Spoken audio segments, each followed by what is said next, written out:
Herzlich willkommen in den teuren Namen des Herrn, besonders. Soyez la bienvenue dans le nom précieux du Seigneur, particulièrement ceux qui sont aujourd'hui parmi nous pour la première fois. Nous vous souhaitons à tous particulièrement la bienvenue et espérons toujours que ce ne sera pas la dernière fois. La question est à poser: de quel message il s'agit quand les gens parlent d'un message, de quel évangile il s'agit quand les gens parlent d'une prédication de l'évangile. Alors nous avons la grâce de dire dans la réalité que nous nous soumettons à l'examen, nous nous soumettons au test, sur le fondement de la parole, c'est-à-dire seulement sur le fondement des saintes écritures. Il devrait être constaté: est-ce que l'enseignement, la doctrine est en accord total avec l'enseignement et la prédication des apôtres et des prophètes? C'est ainsi que la mesure est toujours la parole de Dieu qui demeure éternellement, l'échelon de mesure. Et Pierre, en relation avec cela, aussi a écrit en relation avec Ésaïe 40 que la parole de Dieu demeure éternellement. Il termine sa première épître avec cette remarque, avec cette constatation que l'évangile que nous vous prêchons est justement cette parole de Dieu qui demeure éternellement. Alors, sentez-vous bien et s'il vous plaît, soyez prêts à recevoir la parole de Dieu et à croire, et c'est-à-dire sans compromis. Les compromis sont faits déjà partout et on peut vraiment dire réellement que l'Antichrist a son chemin avec tous ceux qui se sont déviés de la parole écrite et qui ont cru aux doctrines. Le Seigneur a son chemin avec son peuple, avec son Église. Et nous avons la grâce, par sa grâce, d'appartenir à l'Église des premiers-nés inscrits aux cieux, comme c'est écrit dans Hébreu. Et nous avons le droit d'aînesse que nous avons reçu. Et Jésus-Christ est le premier-né entre plusieurs frères. Dans Romains, le chapitre 8. Particulièrement, je voudrais aujourd'hui saluer notre visite du Venezuela.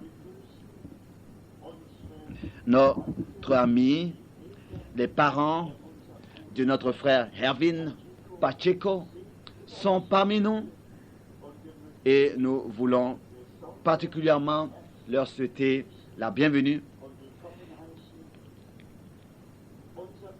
Notre frère Hervin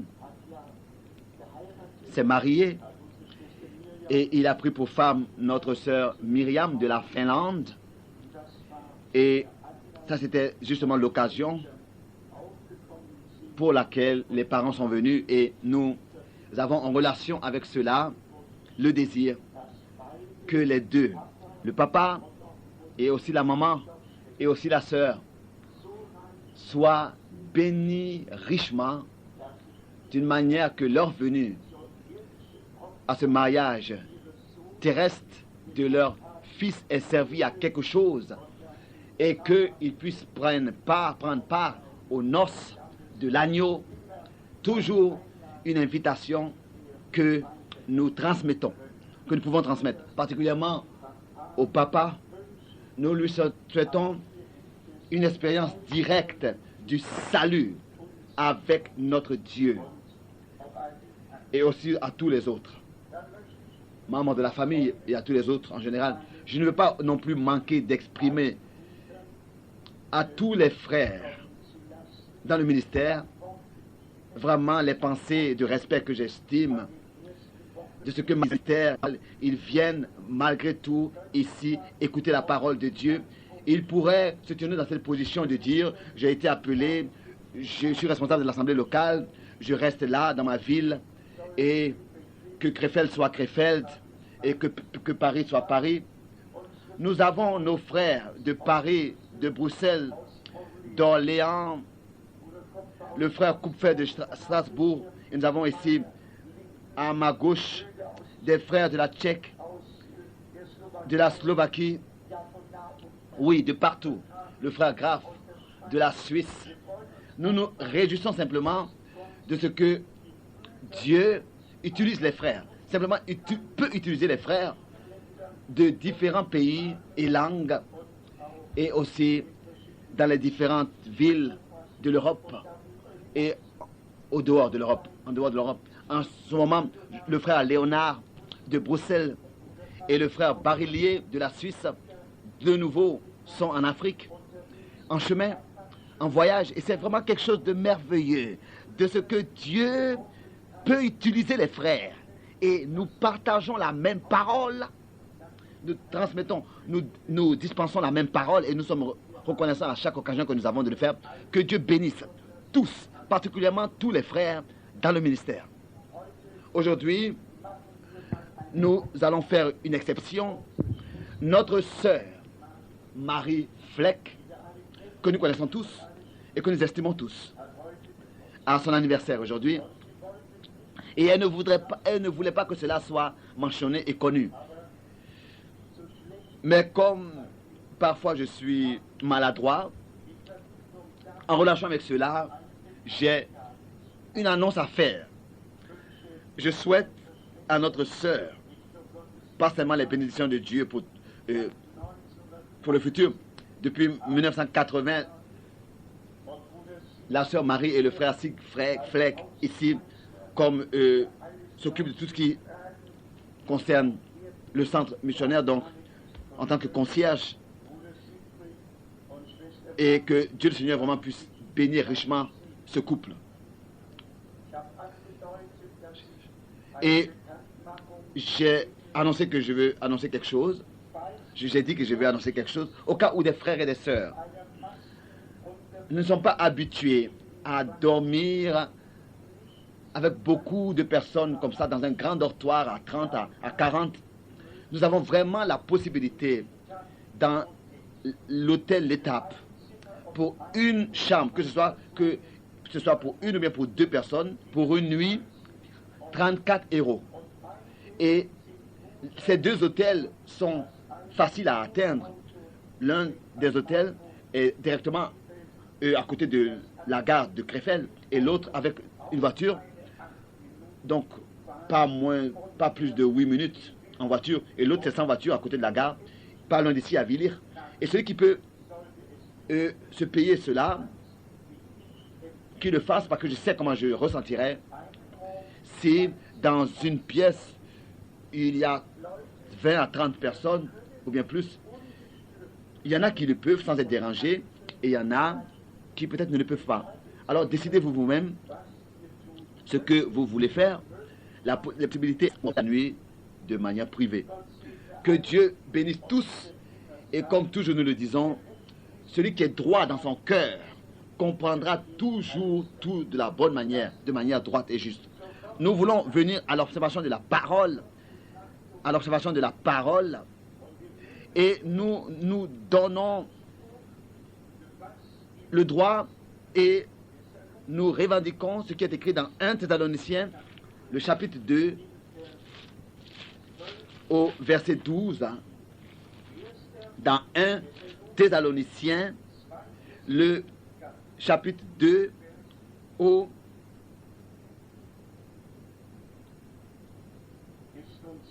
est-ce que c'est verset 12 ou bien verset 13? Je le dis, oui, le verset 13. De 1 Thessaloniciens chapitre 2, verset 13. C'est pourquoi nous rendons continuellement grâce à Dieu de ce qu'en recevant la parole de Dieu,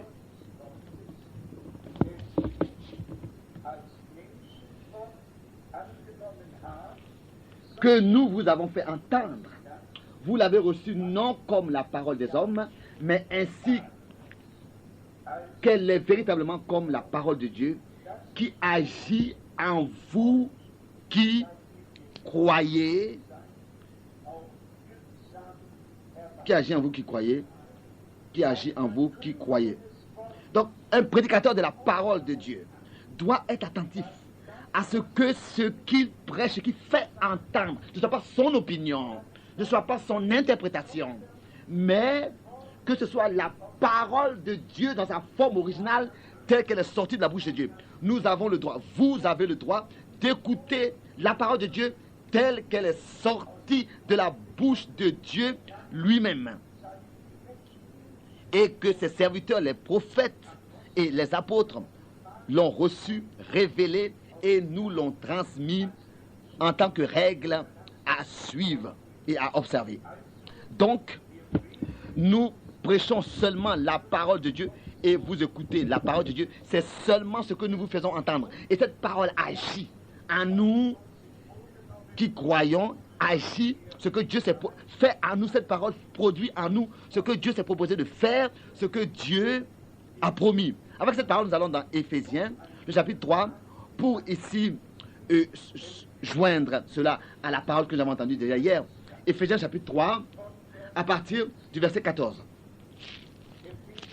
Éphésiens chapitre 3, à partir du verset 14.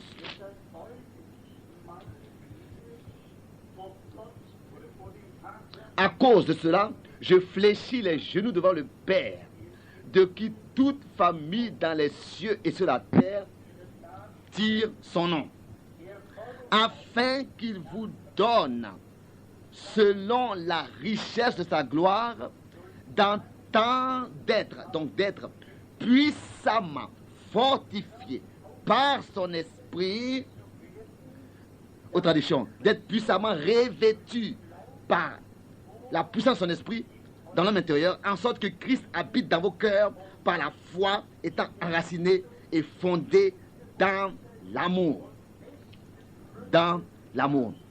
Étant puissamment revêtu par son esprit. Bien mes frères et sœurs, cela est possible que nous l'aurons encore besoin. D'être profondément enraciné dans l'amour, fondé, donc profondément enraciné. Sûrement qu'une épreuve viendra encore, nous qui avons été appelés à sortir. Un moment de pression va venir sur tous, pourra venir sur tous. Tous nous pensons pas comme ça au futur de cette manière, mais nous savons que le dragon, en accord avec Apocalypse chapitre 12, se place devant la femme, devant l'église, va se placer devant la femme, devant l'église, pour essayer d'engloutir le fils mâle qui va gouverner toutes les nations. Il va se placer devant lui, avec l'exprès d'engloutir. Il ne peut pas l'engloutir, et il ne pourra pas le faire, mais l'épreuve va venir. Avec l'épreuve, nous pouvons devenir alors vainqueurs. Alors s'accomplit, ils l'ont vaincu, lui, l'adversaire, par le sang de l'agneau et par la parole de leur témoignage, et ils n'ont pas aimé leur vie jusqu'à dans la mort. Alors, être enraciné profondément pour que le Seigneur puisse établir sa demeure par la foi dans nos cœurs. Dans l'amour, enraciné profondément, fondé profondément, fermement. Est-ce que nous le sommes déjà? Que cela ait lieu aujourd'hui, que d'une manière nouvelle, nous soyons placés et fondés fermement sur le fondement des apôtres et des prophètes. Que nous n'acceptons rien d'autre que ce qui est écrit dans les Saintes Écritures. Ça, ce n'est pas un manque d'amour comme certains le jugent. Ça, c'est l'amour pour la vérité. L'amour pour Dieu, l'amour pour sa parole. Et c'est pour cette raison qu'il est écrit dans 2 Thessaloniciens, au verset 10 et 11, justement parce qu'ils n'ont pas reçu l'amour pour la vérité. Et la vérité, c'est la parole de Dieu. Ils n'ont pas aimé l'amour pour la parole. On doit d'abord accepter la parole de Dieu, la recevoir. C'est ainsi que l'Esprit de Dieu pourra nous conduire dans toute la vérité. Mais d'abord, il faut pouvoir avoir de tout son cœur accepté la vérité pour être conduite en elle, être fondé profondément dans la parole de la vérité, pour qu'aucun vent de doctrine puisse emporter l'arbre, ou bien les doctrines sont venues déjà depuis le commencement. Paul en parle déjà. Mais nous savons qu'un vent sert seulement à ce que l'arbre bouge de droite et à gauche, et pendant qu'il bouge, les racines se détachent un peu, et l'arbre est plus profondément encore enraciné. C'est justement pour que, c'est l'objectif en fait du vent, pour que les racines puissent encore être plus fermement et plus prendre d'ampleur, et pour que l'arbre soit plus fermement planté.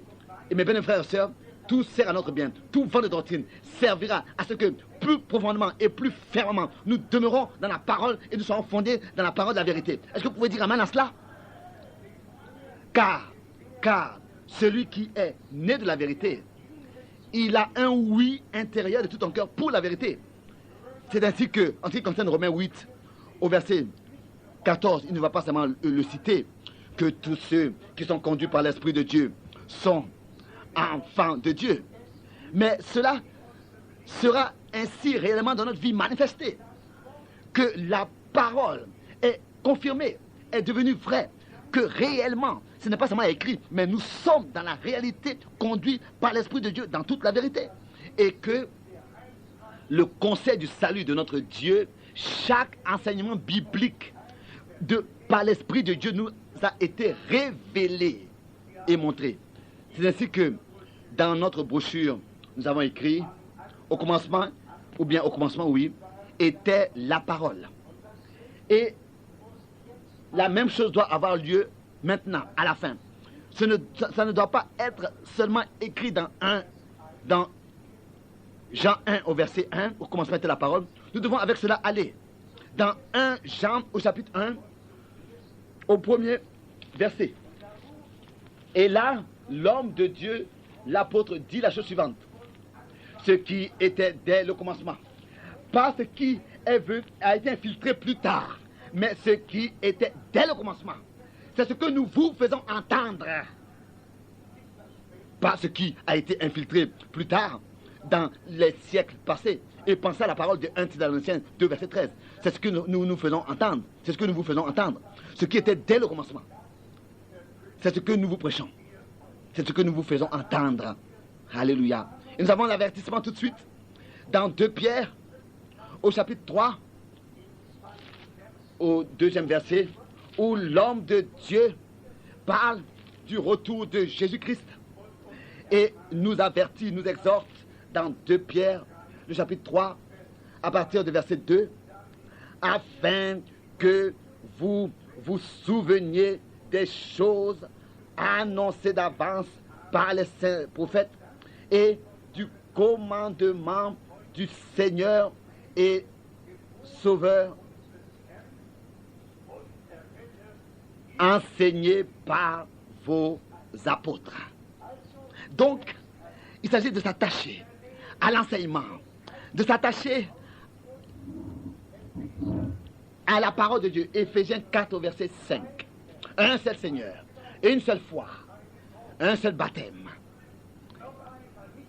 Encore une fois, pas ce que les hommes disent, mais ce que Dieu a dit.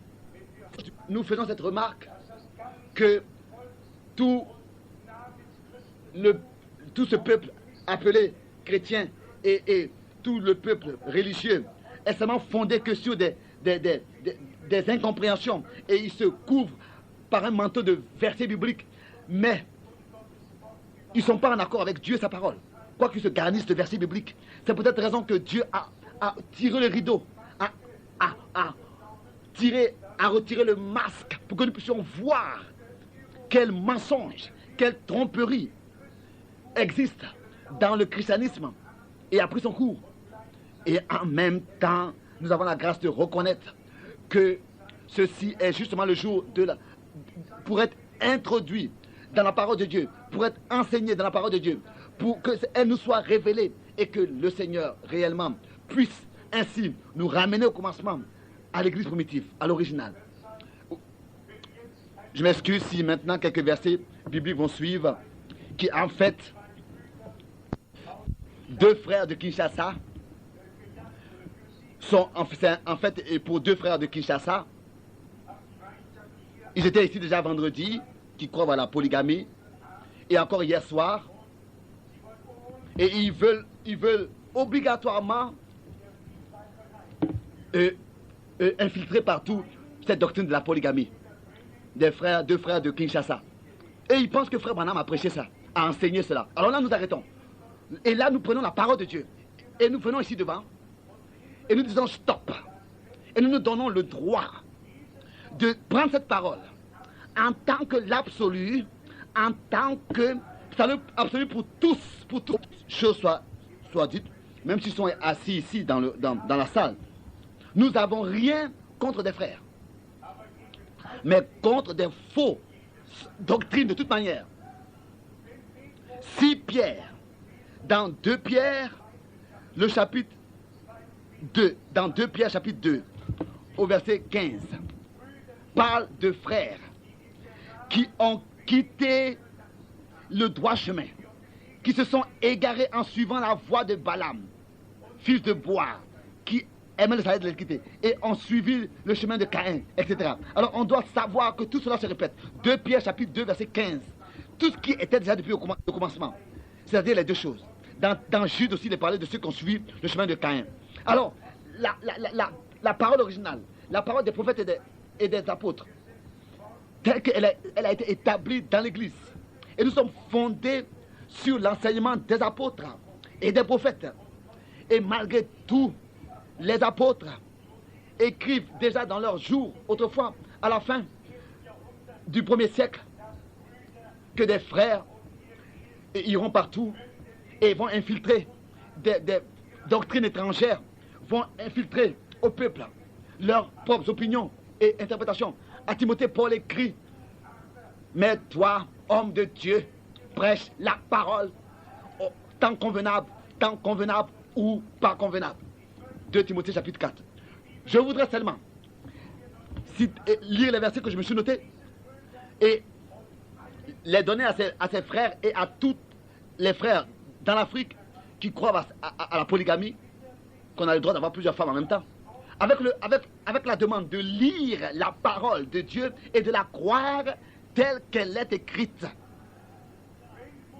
Si frère Branham, dans cette prédication particulière sur le mariage, vient à parler des exemples avec Abraham, Jacob, David, Salomon, ici il ne s'agit pas d'établir la polygamie, mais plutôt de la rectification publique. Frère Branham nous a exposé les Écritures et a enseigné ce que la parole de Dieu témoigne. C'est-à-dire que la femme et l'homme ont une position différente devant Dieu. Quand frère Branham mentionnait la polygamie, il n'avait pas cette opinion-là qu'un homme peut avoir plusieurs femmes en même temps. Certainement pas. Vous pouvez lire ce que Dieu, par Paul et par les prophètes et les apôtres, ont à nous dire. Par cela, il a seulement exprimé que si le mariage se brise, l'homme peut se remarier si la femme est responsable du divorce.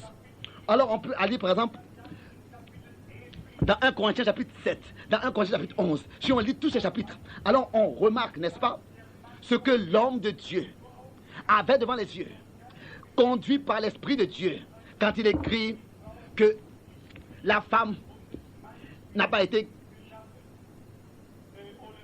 que l'homme n'a pas été créé pour la femme, mais que la femme a été créée pour l'homme. Dans 1 Corinthiens chapitre 11, s'il est écrit que Ève est sortie d'Adam, c'est pas Adam qui est sorti d'Ève. S'il est écrit qu'il n'est pas bon que l'homme, c'était Adam, que l'homme soit seul, je lui donnerai une aide, ça m'a valu. Pas des aides, mais que ses frères puissent lire Matthieu 5, verset 28, qu'ils puissent lire Matthieu 5, verset 32, qu'ils puissent lire Matthieu 19, verset 9, qu'ils puissent lire Marc 10, verset 12,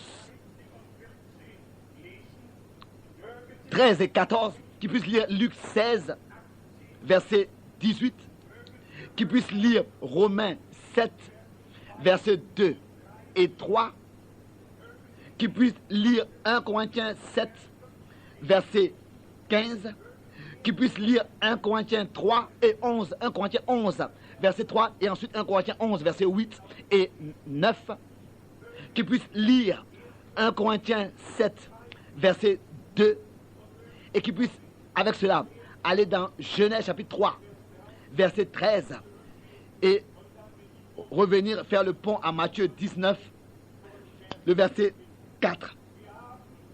Nous avons une prédication arrondie et dans la balance et dans l'équilibre. Et si Paul, par le Saint-Esprit, à l'église aux Corinthiens, dans 1 Corinthiens chapitre 7, au verset 2, a écrit: je veux que chaque homme ait sa femme et que chaque femme ait son mari. Justement à cause de quoi? À cause de la débauche, justement.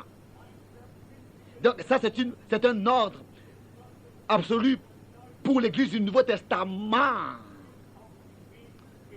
Et la débauche est comme œuvre de la chair. Et tous ceux qui font ces choses ne rentreront pas dans le royaume de Dieu. Comprenons-nous de quoi il s'agit? Revenons à Ésaïe, à ces choses, vivent dans la débauche. Il est écrit alors: ôtez frayez du chemin de mon peuple tout obstacle. Représentez-vous devant les yeux. Quelle tragédie c'était. Frère Franck était à Kinshasa, plein de fatigue, avec un avion, un appareil militaire russe, très fatigant. Et voilà, à la télévision, cet homme-là, qui croit à la polygamie, parle de ce sujet, la polygamie. Et j'aurais préféré, n'est-ce pas, qu'on ait apporté au peuple de Dieu ce que Dieu a à leur dire en tant que nation. Et il vient comme ça pour me tendre un piège. Non, bien mes frères et sœurs, Dieu va attirer ces hommes à rendre compte. Ils vont rendre compte où tous ces obstacles doivent être ôtés du chemin du peuple de Dieu pour que le peuple de Dieu puisse avoir un chemin clair pour revenir, comme c'est écrit dans Jérémie 6 au verset 16, revenir au chemin ancien. Tous doivent se soumettre à la parole de Dieu. Tous. Et ceux qui ne se soumettent pas à la parole de Dieu se rebellent contre elle. Et ceux qui se rebellent à la fin des jours vont appartenir à la rébellion de Corée, qui se sont rebellés contre Moïse, contre ce que Dieu avait à dire par Moïse. La rébellion contre Dieu et la parole de Dieu va attirer une condamnation, une punition à cette personne. Dieu nous donne sa parole, c'est pour que nous puissions nous soumettre à cette parole et qu'il puisse ainsi avec nous avoir son chemin et que nous puissions revenir ainsi au chantier ancien et y marcher. Comme c'est écrit dans Jérémie 6, verset 16. Notre frère Branham l'a dit et a parlé clairement dans cette brochure, le mariage et le divorce. Et il a fait la différence entre l'homme et la femme. Mais ce n'est pas pour que nous puissions infiltrer nos propres opinions et interprétations et en profiter pour vivre dans la débauche. Mais il s'agissait que Dieu puisse nous révéler ce qu'il voulait nous dire. Et ce qu'il a dit. Et si frère Branham encore fait cette expression dans cette prédication: vous ne le verrez pas si ce n'est que cela vous est révélé. Oui, qu'est-ce qui devait être révélé, s'il vous plaît? Qu'est-ce que nous ne voyons pas? Lisez de quoi il s'agissait. Je vous le dis, Paul dit à Timothée de rester à Éphèse, dans Timothée, contre des gens qui vont infiltrer des fausses doctrines. Il est écrit, n'est-ce pas, dans 2 Pierre chapitre 3, à partir du verset 14. Alors qu'il parlait de ce que je vais vous lire, cela, dans 2 Pierre, le retour est, le sujet, il s'agit du retour du Seigneur Jésus-Christ. Dans 2 Pierre chapitre 3, le sujet c'est le retour du Seigneur Jésus-Christ. Et vous savez, notre sujet principal c'est le retour de Jésus-Christ. Déjà, du temps des apôtres, c'était leur sujet. Et tout l'enseignement est bâti sur ce sujet-là. Pour que cette église épouse soit préparée pour ce jour glorieux du retour du Seigneur Jésus-Christ, notre Sauveur et Seigneur. Et s'il est écrit auparavant de la grâce et de la patience et des promesses dans 2 Pierre 3 au verset 9 et dans 2 Pierre chapitre 3 et ensuite au verset 9, ensuite nous arrivons au verset 14. C'est pourquoi, bien-aimés, en attendant ces choses, appliquez-vous à être trouvé par qui? Par lui, sans tache et irréprochable, dans la paix. Dans la paix. Ça ne sert à aucun de nous si, par exemple, dans Hébreu, nous lisons Hébreu 11, que Enoch marchait avec Dieu et il ne fut plus trouvé. Il a été pris dans la gloire et il ne fut plus trouvé sur terre, etc. Si, en disant cela, nous devons comprendre que si nous voulons être enlevés aujourd'hui, nous devons aussi, comme Enoch, marcher avec Dieu, car il a reçu avant son enlèvement le bon plaisir de Dieu. Et que personne puisse se tromper, que nous pourrons être enlevés sans cela. Non, nous pourrons seulement marcher avec Dieu en accord avec les Saintes Écritures qui sont la parole de Dieu. Celui qui n'est pas en accord avec les Saintes Écritures n'est pas en accord avec Dieu et ne pourra jamais marcher avec Dieu. Comment est-ce que deux pourront marcher ensemble s'ils ne se sont pas accordés? Et après, il est écrit là, au verset 7, Dieu ne fait rien sans révéler ses secrets, ses mystères à ses serviteurs, les prophètes. Pourquoi est-ce que Dieu a envoyé un prophète? Est-ce que c'est pour établir, inventer une nouvelle religion? Une nouvelle religion? Non, non, non. C'est pour justement nous ramener aux chemins anciens, comme c'est écrit dans Jérémie 6 au verset 16, pour que tous nous puissions recevoir l'enseignement biblique et pour pouvoir ainsi marcher sur ce chemin ancien sur lequel nous sommes revenus, et pour ne plus être enseignés par des hommes, mais par Dieu lui-même, comme déjà c'est écrit dans le prophète Ésaïe et dans le Nouveau Testament, dans Jean 6 et dans Hébreux 8, ils seront tous enseignés de Dieu. Bien-aimés frères et sœurs, le temps est arrivé. Mais qui est enseigné de Dieu? Ceux qui ont reçu un nouveau cœur et qui sont nés de Dieu. Le temps est arrivé où personne n'a le droit de représenter ses propres opinions, de représenter sa propre doctrine. Mais nous voulons représenter seulement la parole originale de Dieu et accepter cette parole, la recevoir, la prêcher, telle qu'elle est écrite, car c'est de cette manière qu'elle nous a été transmise. Cela doit s'accomplir pour que l'union de l'esprit soit expérimentée parmi nous et que ainsi la condition soit créée par nous pour que le rétablissement de toutes choses et la puissance de Dieu soient manifestés en ceux qui croient à qui croient par la restauration et la restitution. Dieu a un ordre, et il faut que ceux qui expérimenteront la restauration de toutes choses puissent auparavant venir à la connaissance, à l'unité de la connaissance du Fils de Dieu et de la foi. Et je me suis noté ces versets, c'est écrit aussi dans Éphésiens 4, après le verset 13. Et quand Abraham avait commencé à sacrifier son fils, la montagne de Moriah lui a été montrée, c'est-à-dire il a été conduit simplement là-bas où cela devait s'accomplir. Je ne sais pas s'il avait un atlas ou bien s'il connaissait l'orthographe, il avait étudié l'orthographe, où est-ce qu'il savait où est-ce que les choses se trouvaient. Mais Dieu, lui, savait où se trouvait cette montagne. Et Dieu l'a conduit. Celui qui croit et qui se met en chemin, parce que Dieu l'a appelé, il sera conduit par Dieu. Il atteindra le but. Il arrive là où il appartient d'être. On peut plus tard lire que justement là-bas, où Abraham avait sacrifié Isaac, voulait sacrifier Isaac, devait sacrifier Isaac, c'est là que Salomon plus tard a bâti le temple. Je lis seulement un verset à moitié dans 2 Chroniques, chapitre 3. Dans le premier verset, au premier verset, nous avons la montagne de Moriah et la description la description de ce qui s'est passé là-bas. Et ici, nous avons ici dans 2 Chroniques chapitre 3, verset 3. Dans 2 Chroniques chapitre 3, le verset 3. Voici sur quel fondement Salomon bâtit la maison de Dieu. Voici, aux traductions, voici les mesures auxquelles Salomon s'est attaché en bâtissant la maison de Dieu.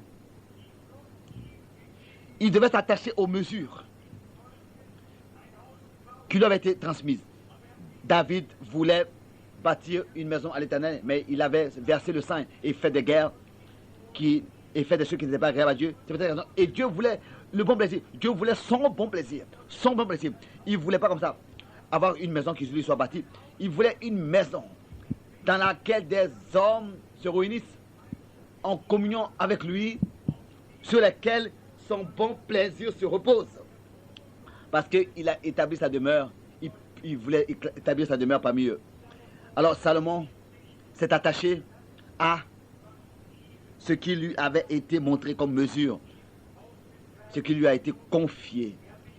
Il n'a pas seulement comme ça bâti la maison. C'est écrit ici, dans cette traduction en allemand, voici quel fondement, voici quelle mesure auquel Salomon s'est attaché en bâtissant la maison de l'Éternel, de Dieu, la longueur en coudée, etc. À quoi est-ce que j'ai à m'attacher? Notre Seigneur a dit, je veux bâtir mon église. Là, tout ce qui appartient au fondement. Il a dit tout ce qui appartenait à la pierre angulaire. Et lui-même, il est la pierre angulaire et du fait. Le même, les deux. Et l'édifice de l'église, dans son achèvement, doit s'ajuster exactement à la pierre de fait pour que l'épouse devienne semblable à l'époux d'une manière que la pierre de fait puisse être placée au sommet de l'édifice. Cet édifice, c'était une maison spirituelle. Mais qu'est-ce qui est écrit? Ceux qu'on construit ont rejeté la pierre angulaire que Dieu a fondée. Et malgré tout, il est devenu la pierre angulaire. Ils l'ont rejeté, mais il est devenu la pierre angulaire. Pour qui? Cela est à lire dans 1 Pierre. Que il est cette pierre choisie, précieuse. De la même manière aussi, dans notre temps, tous ces constructeurs de bâtiments ont rejeté la pierre angulaire que Dieu a fondée. Et malgré tout, il est devenu la pierre angulaire. Ils l'ont rejeté, mais il est devenu la pierre angulaire. Pour qui? Cela est à lire dans 1 Pierre. Que il est cette pierre choisie, précieuse. De la même manière aussi, dans notre temps, tous ces constructeurs de bâtiments ont rejeté la parole originale, révélée, telle qu'elle est sortie de la bouche de Dieu. Ils ont bâti selon leurs propres mesures, selon leurs propres plans. Ils sont venus avec leurs plans, avec leurs opinions, avec leurs doctrines. Celui qui veut lire cela, il a seulement de lire dans Hébreux 8 au verset 8. Hébreux 8 au verset 8, à partir du verset 5. Il est écrit là que Moïse a fait tout selon le modèle qui lui avait été montré par Dieu. Bien-aimés frères et sœurs, vous aussi, qui vous ajoutez de manière nouvelle, vous aussi, qui venez de beaucoup de langues, de peuples et de nations, de différentes assemblées, et êtes appelés à sortir et être venus, comprenez, recevez ces choses, acceptez ces choses, et comprenez que Dieu a des pensées de paix et de salut avec chacun de nous. Dieu ne peut pas comme ça donner raison aux luthériens et donner raison et pas aux baptistes et aux méthodistes et aux autres. Nous devons, nous, de notre part, donner raison à Dieu. Ce n'est pas Dieu qui doit nous donner raison. Et nous devons nous soumettre sous sa main puissante et nous soumettre à sa parole pour que ainsi il puisse bâtir et continuer l'édifice et achever l'édifice.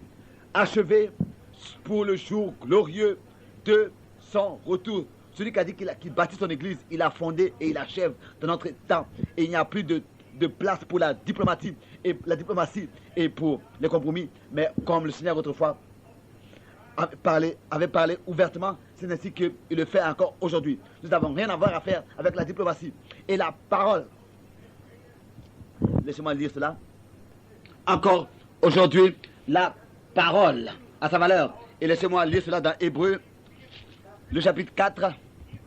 C'est toujours encore, la parole est toujours tranchante, plus tranchante qu'une épée à deux tranchants. Elle est encore aujourd'hui.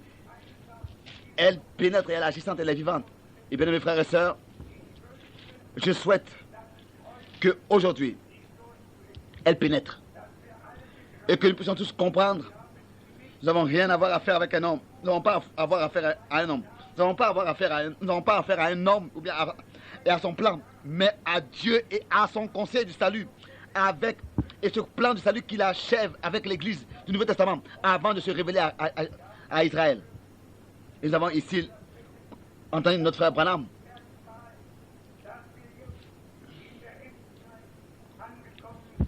Le signe principal qui nous montre que nous sommes arrivés à la fin des temps, nous le voyons en Israël. De 143 pays, les Juifs sont revenus dans le pays de la promesse avec l'arme. Et comme il est écrit, il pose la question au chemin qui mène à Sion, car c'est de Sion que sortira l'enseignement et la parole de Jérusalem. Il pose la question, il demande le chemin qui mène à Sion. Même s'ils ont encore un voile sur leurs yeux et sur leur cœur, l'heure arrive. C'est ainsi que nous le lisons dans Romains, le chapitre 11. Nous, les branches de l'olivier sauvages qui ont été greffées en lui qui est les racines et le tronc, Et quand la totalité des nations entrées, alors Israël, dans son entièreté, sera sauvé. Et bien sûr, d'abord les 144 000. Alors, pas seulement la fin des temps, depuis 1948, ce sont beaucoup d'années déjà qui sont passées. Et il n'y a pas longtemps, ici j'ai mentionné cela, frère Branham disait, le même jour, le 7 mai 1946, alors que l'ange de l'Éternel vint à lui, ça c'était le jour dans lequel Dieu avait déterminé Israël à devenir une nation. Quoique cela s'est manifesté seulement le 14 mai 1946, alors qu'ils étaient dépendants sous un mandat britannique depuis 1919.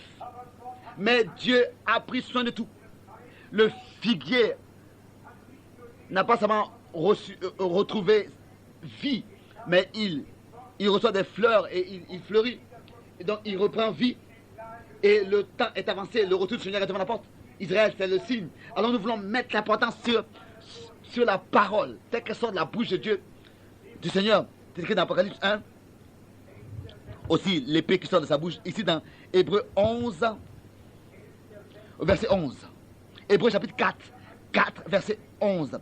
Hébreux chapitre 4, verset 11.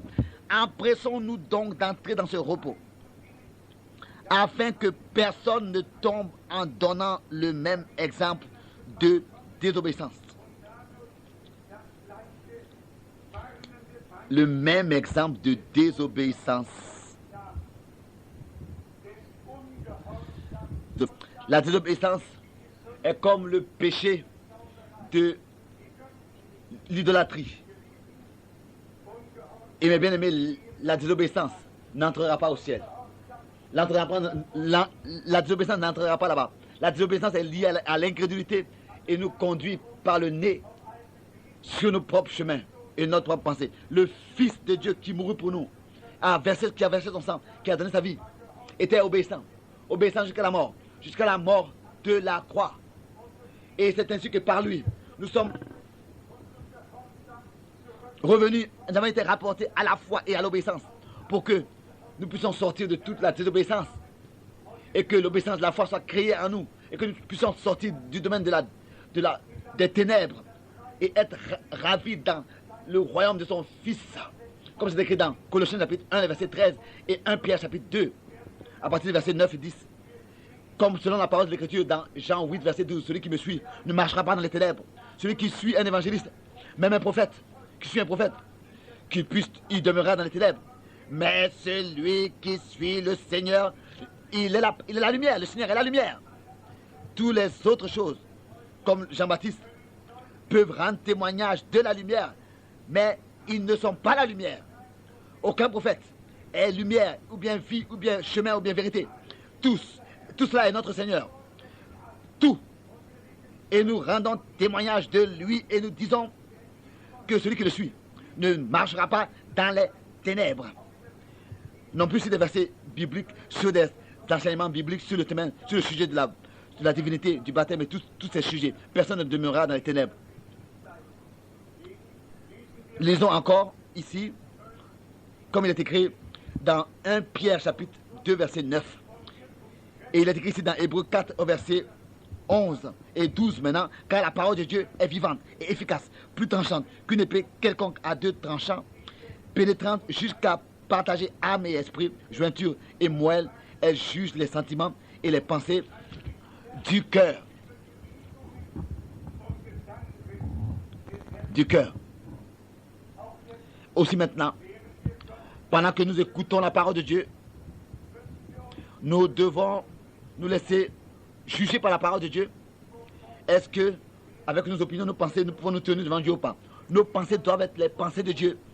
Mais bien, frères et sœurs, personne ne peut apparaître devant Dieu et dire j'ai réussi, j'ai d'atteindre le but. Non, tout c'est par la grâce de Dieu. Et encore une fois, la grâce de Dieu. L'appel, l'élection, l'appel à sortir, d'être introduit dans la parole de Dieu, tout c'est la grâce de Dieu. Mais de sa plénitude, nous avons la grâce de recevoir grâce sur grâce. et de reconnaître l'importance de la parole de Dieu et que nous recevons dans notre cœur en tant que semence incorruptible. Toujours de nouveau, à cet endroit, nous l'avons mentionné. Nous avons aussi fait mention de Marc, chapitre 7, verset 13, où le Seigneur fait ce reproche à ces docteurs-là et dit qu'ils ont annulé la parole de Dieu par leur doctrine qu'ils ont infiltrée et leur tradition. À chaque fois qu'une doctrine, un dogme a été infiltré, la parole de Dieu a été annulée jusqu'à que à la fin rien ne reste des Écritures, seulement des doctrines et des citations et que ce sont des doctrines qui ont lié les gens aux églises et à ces religions. Et ils disent en dehors de l'église il n'y a pas de salut. Et ils disent que seulement celui qui a l'église pour mère peut avoir Dieu pour père. Et tout ce qui est dit, seulement celui qui a l'église pour mère a Dieu pour père. Non, celui qui a Jésus-Christ le Fils de Dieu en tant que rédempteur, il a Dieu pour père. Car celui qui a le Fils a la vie. Car notre Seigneur a dit, je vais vers mon Dieu et vers votre Dieu, vers mon Père et vers votre Père. Cela nous pénètre profondément le cœur. Une humilité. Nous ressentons quand nous voyons toutes les erreurs et les tromperies. Et l'erreur, c'est un esprit. L'erreur, c'est un esprit. Et cela n'est pas à trouver dans le communisme ou bien l'athéisme. Dans toutes les religions. Et si l'hindou croit que la vache est sainte, ou bien que le gangue pense que tous ces hommes croient que la vache est sainte et tous ces animaux sont saints, ce n'est pas trop grave. Mais si des soi-disant chrétiens croient que cette doctrine qui vient de Rome est sainte, alors nous avons à dire que la vraie doctrine est sortie de Jérusalem et que nous avons été ramenés à la véritable doctrine et enseignement, au véritable enseignement tel qu'il existait au commencement de l'église primitive. Quelqu'un de Berlin me disait, frère Franck, tu as le courage dans tes réunions de dire ce qui est écrit dans la Bible. C'est-à-dire que personne est monté au ciel en dehors de celui qui est descendu du ciel, le Fils de l'homme qui est au ciel. Jean 3, verset 13. C'est ainsi que cela est écrit et c'est ainsi que cela demeure jusqu'à la fin. Bien-aimés frères et sœurs, l'enseignement des hommes ont annulé l'enseignement de Dieu et maintenant, par l'enseignement de Dieu, toutes ces doctrines et opinions humaines sont annulées. Et la parole de Dieu seule est l'autorité divine qui demeure pour notre foi, notre enseignement et notre vie. Personne n'a le droit de raconter des histoires et d'essayer d'enseigner Dieu et de savoir mieux les choses que lui. Dieu a déjà assez parlé et il parle encore avec nous aujourd'hui. Et l'Église du Seigneur croit réellement seulement ce que Dieu a dit dans sa parole. Et ce n'est pas l'habitude de l'Église de discuter comme c'est écrit dans 1 Corinthiens 11. Et dans Jérémie chapitre 8, versets 8 et 9, Dieu le Seigneur déjà dans l'Ancien Testament a accusé que les scribes avec leurs plumes ont falsifié la parole et l'ont annulée. Jérémie 8, versets 8 et 9. Résumons, puisque aujourd'hui il doit aussi avoir un service de baptême, que de cet endroit cela soit encore dit. Cela demeure ainsi comme avec l'ordre missionnaire original tel que nous l'avons de la bouche de notre Seigneur lui-même dans Matthieu 28 du verset 16 jusqu'au verset 20. Cela demeure ainsi en ce qui concerne l'ordre original missionnaire comme nous le trouvons dans Marc chapitre 16 verset 14 à 18. Cela demeure ainsi avec l'ordre missionnaire original comme nous le trouvons dans Luc 24 du verset 44 jusqu'au verset 47. Cela demeure ainsi avec l'ordre missionnaire original comme nous le trouvons dans Jean 20 verset 19 au verset 23. Ces 4 ordres missionnaires réunis ensemble, ces 4 exposés de l'ordre missionnaire ont été dans Actes chapitre 2, verset 38 à 41, exécutés fidèlement tel que le Seigneur l'a ordonné. Et c'est ainsi que était la première prédication. Elle a été déjà l'invitation de ceux qui voulaient venir au Christ, le Seigneur, et que chacun se laisse baptiser au nom du Seigneur Jésus-Christ pour le pardon de vos péchés.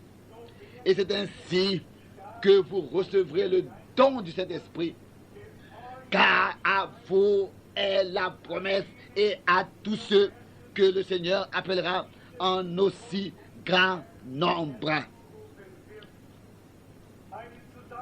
C'est un résumé du baptême et du baptême du Saint-Esprit, car Jean prêchait et avait dit, je vous baptise d'eau pour la repentance, mais celui qui vient après moi vous baptisera d'esprit et de feu.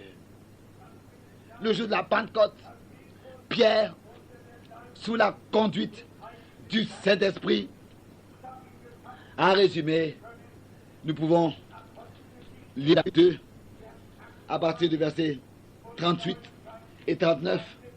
Nous pouvons continuer. Nous pouvons aussi aller au verset 41 de Actes chapitre 2, verset 41. Tous ceux qui acceptaient sa parole se laissaient baptiser. Aucun homme peut prétendre avoir accepté la parole de Dieu qui, par la prédication, a été adressée à lui, s'il ne se laisse pas baptiser. Celui qui reçoit la parole, qui par la prédication est adressée à l'homme, vient à la foi biblique. Et à la foi biblique appartient celui qui croit et se laisse baptiser sera sauvé. Nous permettons à personne de nous, encore une fois, annuler la parole de Dieu.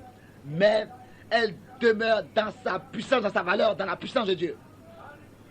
Tous ceux qui la croient, c'est ainsi que l'évangile de Jésus-Christ n'est pas comme ça quelque chose adressé à notre tête, mais comme Paul le dit, la puissance de Dieu qui se manifeste en ceux qui croient. On peut aller de Actes des Apôtres chapitre 2 au chapitre 8 de Actes des Apôtres à partir du verset 15 jusqu'au verset 17. Nous pouvons aller au chapitre 10 du verset 48 au verset 48 dans le dernier verset chapitre 10 et dans Actes des Apôtres chapitre 19 jusqu'à cette parole merveilleuse dans Colossiens. De la même manière, il nous a montré ce que Dieu, avec tous, a l'intention de faire, c'est-à-dire en fait avec chaque enseignement et chaque pratique, parce que c'est par cela que l'obéissance des croyants est prouvée et mise sur la balance. Nous parlions hier de ce que Dieu le Seigneur veut marcher et habiter parmi nous. Nous pourrions aussi lire des versets bibliques l'un après l'autre. Par exemple, jusqu'à Apocalypse chapitre 21, verset 3. Voici le tabernacle de Dieu est parmi les hommes. Et il habitera parmi eux et sera leur Dieu. Et ils seront son peuple. Tout autant convenable en accord avec le plan du conseil de notre Dieu. Mais écoutez, dans quelle relation le baptême est encore écrit dans le Nouveau Testament. Dans quel contexte? Pas seulement dans le contexte de la foi et de l'obéissance, comme c'est écrit dans Actes des Apôtres chapitre 2, du verset 38 au verset 41, mais encore un peu plus. Je lis cela dans Colossiens, le chapitre 2, Colossiens, chapitre 2, je lis les versets 9 et 10, car ils appartiennent à cela.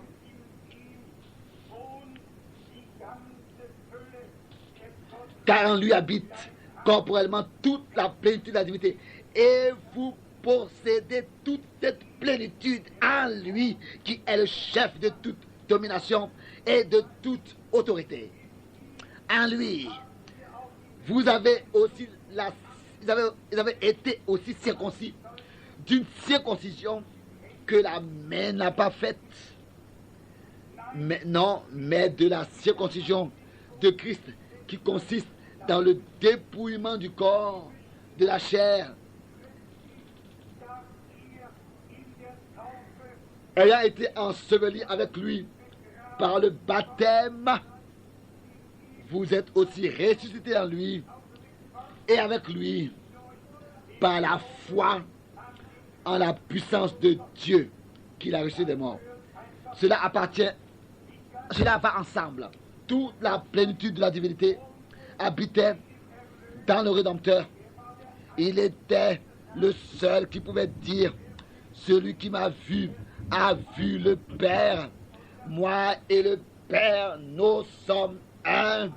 Le seul qui pouvait dire: je suis le chemin, la vérité et la vie. Mais tel que toute la plénitude de la divinité habitait corporellement dans le Rédempteur, dans son corps de chair habitait, c'est ainsi que maintenant toute la plénitude de la habite dans les rachetés, dans leur entièrement, dans leur entièreté, qui forment l'église épouse, qui sont fondées sur le fondement des apôtres et des prophètes, pour devenir une maison en esprit spirituel de Dieu en esprit. Et pour parler le langage de Dieu, il est écrit Christ, le chef de l'église. Et pour parler avec 1 Corinthiens 11 et dans 1 Corinthiens 12 au verset 12, il est dit aussi là, le seul, c'est ainsi que nous sommes un organisme vivant en tant que Christ de Jésus-Christ et corps de Jésus-Christ. Nous avons reçu la vie de Dieu lui-même, personnellement, et aussi la circoncision. Nous l'avons reçue dans notre cœur. Oh, combien peuvent extérieurement se laisser circoncis et se louer de la circoncision. Et cela ne sert à rien. La circoncision est un signe de la parole qu'on met en pratique. C'est ainsi que nous avons besoin de la circoncision du cœur. Et il faut que la peau soit ôtée pour qu'il y ait un chemin frayé et que par la grâce de Dieu, les révélations de sa parole nous soient accordées.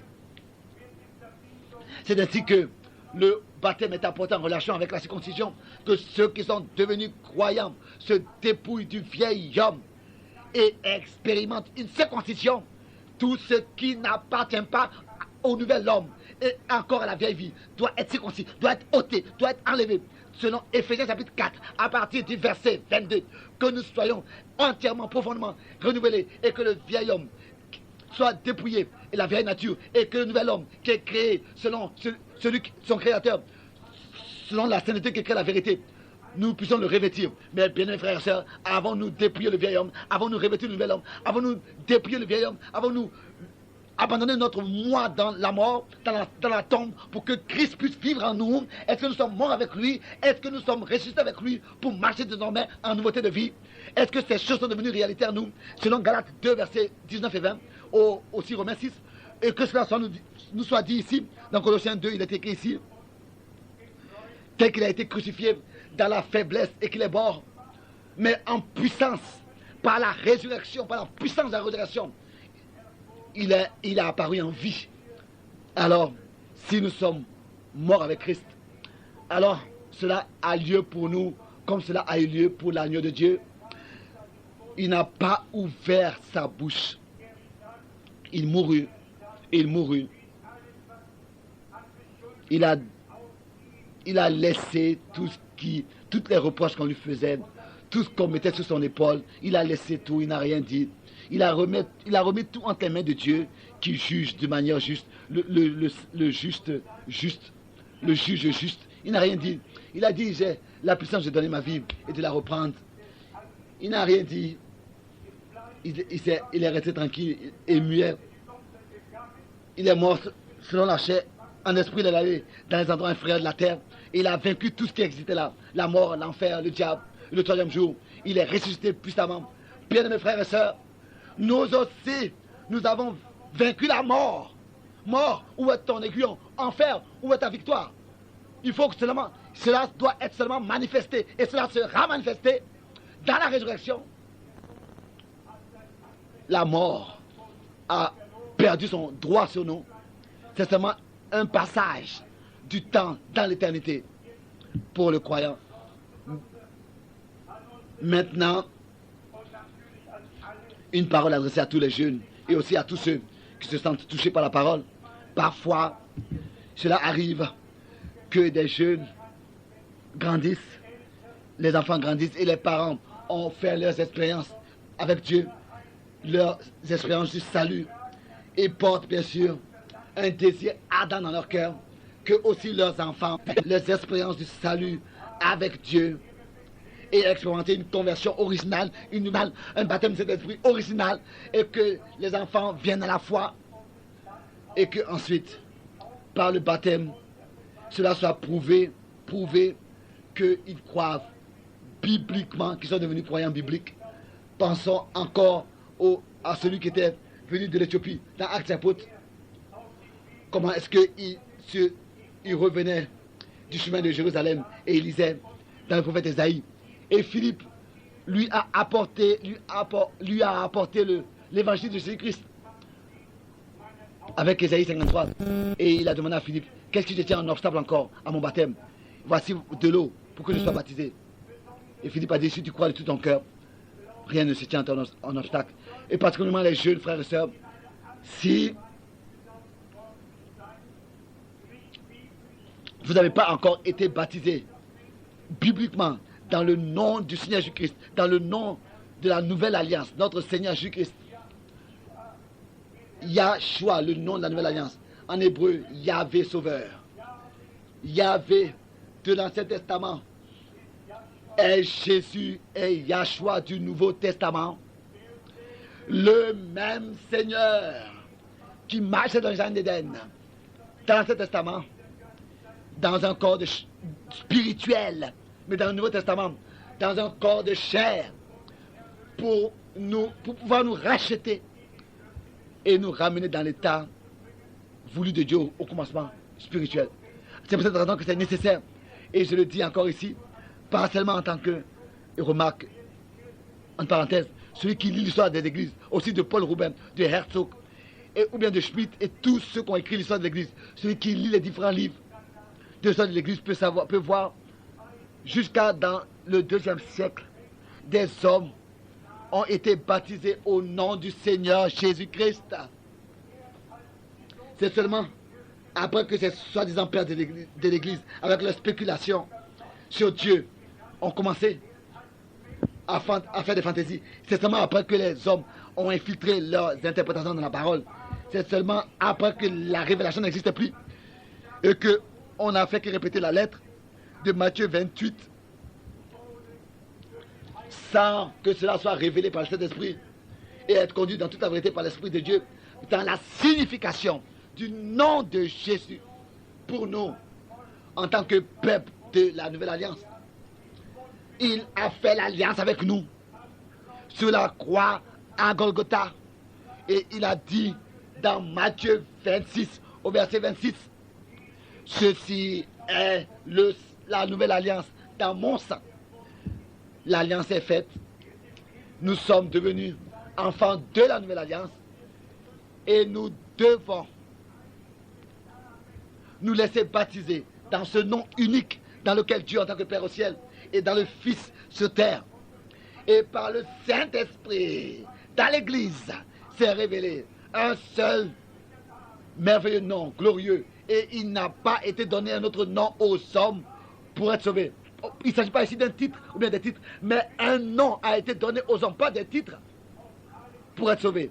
Et tous les genoux se fléchiront, se prosterneront au nom de Jésus-Christ, en tant que Seigneur.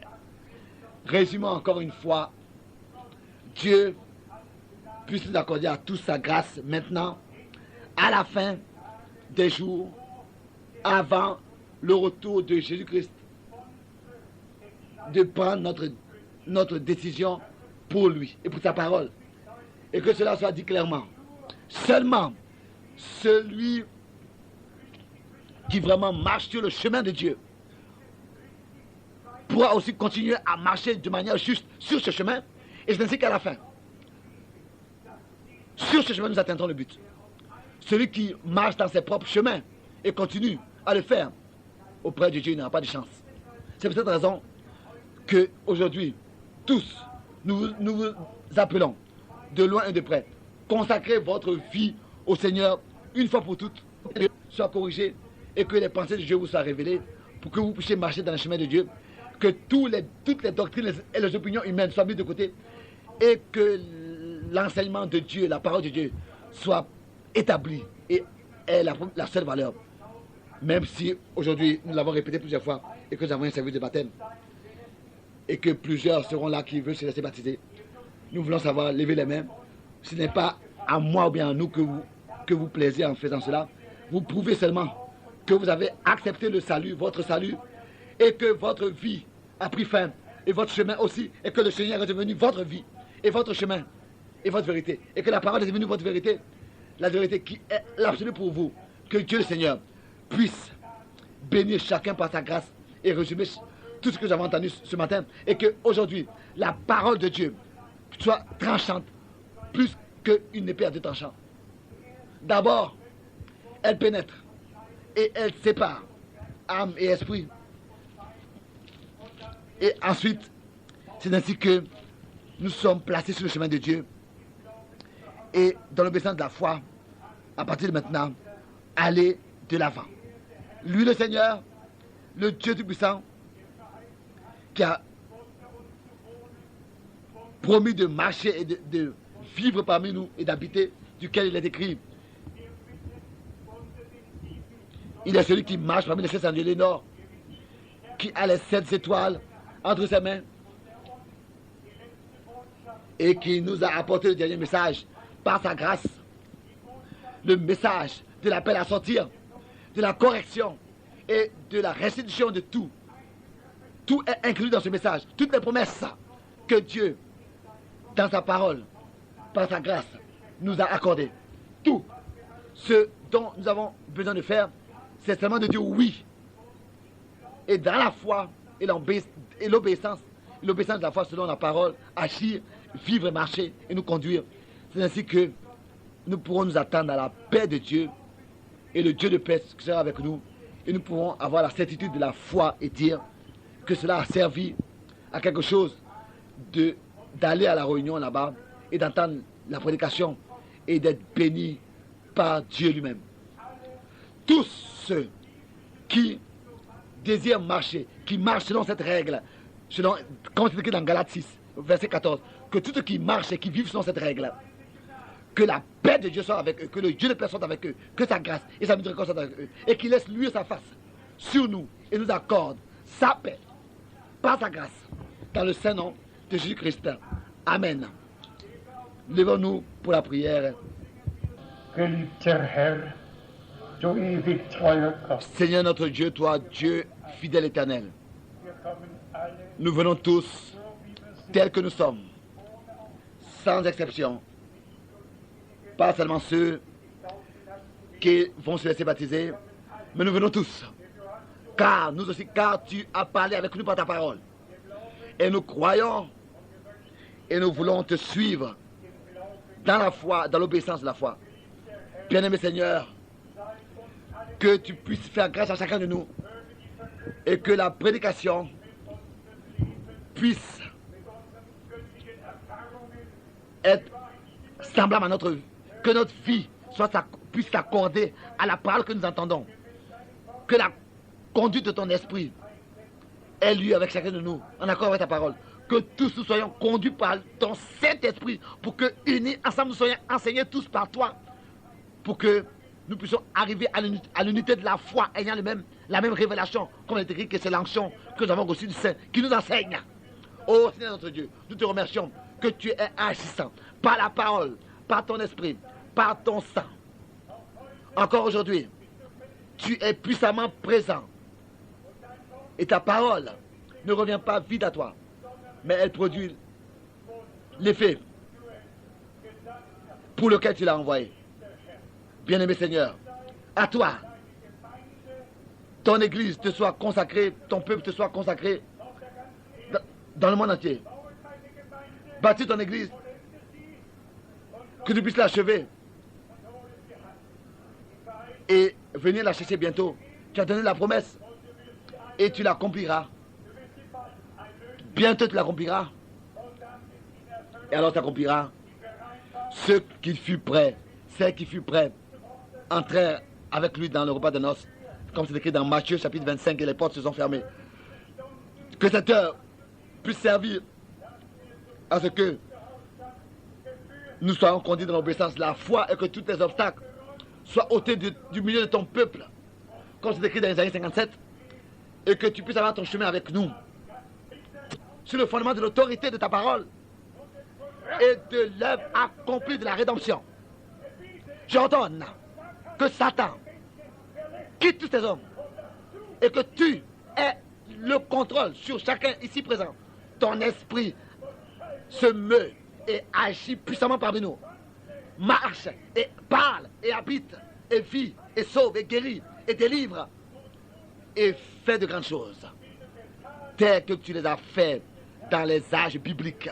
Loué et exalté sois-tu, Seigneur, notre Dieu, maintenant et dans toute l'éternité, dans le Saint-Nom et glorieux de notre Seigneur Jésus-Christ. Et que tout le peuple dise Amen. Amen. Amen.